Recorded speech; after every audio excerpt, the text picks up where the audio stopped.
So this is the ski erg. It represents Nordic skiing, like cross-country skiing, and it's going to use your entire body to really get your heart rate up as a cardio type of machine. It's going to be perfect if you have bad knees. So if you can't jump, or you can't run, you can't skip and things like that, this is another good thing, like boxing, like the battle ropes, that is going to be an awesome way to get your heart rate up. It looks a little bit like this. So you grab it at the top, feet hip width apart, and from there, you just go up and down.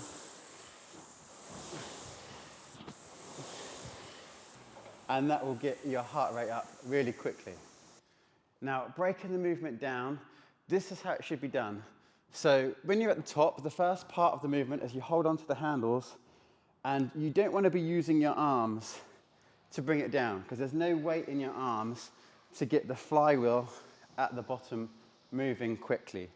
So when it's up there, you're going to hold it there, and the first part of the movement is simply bringing back your hips and like bending over at your chest, keeping your back straight. So you're there, and then that will get a bit of momentum going, because your body weight, your torso, is heavier than your arms to get the flywheel started. Then as the body is in that position, that's when you start pulling your elbows in towards your ribs. So you're from there out, and then you're starting to bring it down, and it'll flow into it like that. So you can see my elbows come into my ribs, and I'm creating quite a lot of power in the flywheel down there. Now, the next part of the movement is finishing it off by your pockets.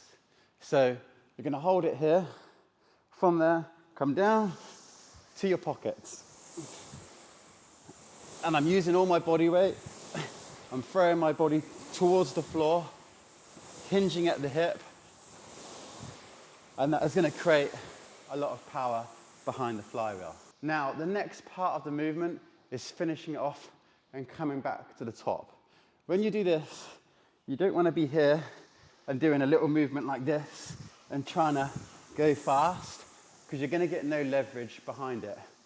So as you come down, you're there, and you're straight back to the top as high as you can, and then back down again. So up and down. You may notice that you may end up reaching up with your heels at the bottom. That's fine, because you're still using all of your body to bring it down like so.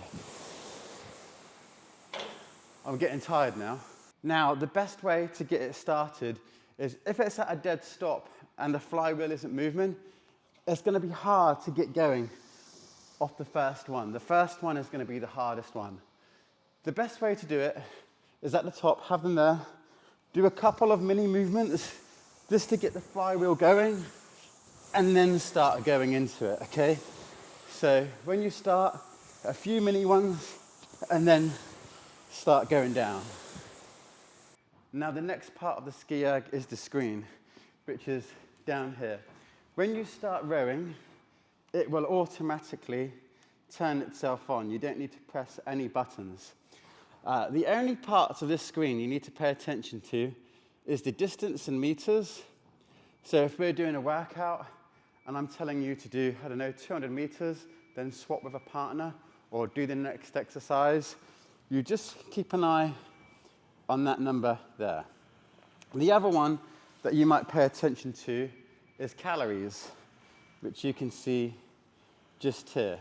So if we're not doing meters, and I say do 10 calories, switch to your partner, then you just keep an eye on the calorie thing. Now, the most important thing is, if you're counting calories, on there at the moment, it says I've burnt 34 calories. That will be incorrect. Don't pay attention to that. All of our bodies are different. It doesn't know how much muscle you have. It doesn't know how tall you are. It doesn't know how fit you are. It doesn't know your metabolism.